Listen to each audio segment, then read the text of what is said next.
Okay, itong papakita ko mga lods, para lang sa mga naniniwala ito. Para sa mga mutya, naniniwala sa mga lucky charms o papaswerte. Hulaan nyo mga lods kung anong mutya yan. Parang hirap identify, no?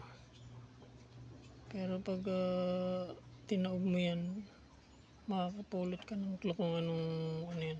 Kinds of prutas yun mga lods. Mutya ng prutas. Pero kakaibang prutas to ito kasi bibihira na siya. Bibihira na makita. Especially memorable siyang prutas mga lods. Pag nakakita kayo niyan, kunin nyo. Maganda yan na pampaswerte. Sa pagkain, sa ganyan. Panghalina na rin siya. Panglusaw sa mga matitigas ng kalooban. Pagtahan nyo yun, kaya nyong palambutin yun mga lodi. Ito baka nag-iisip kayo para meron kayong idea, papakita ko yung likod.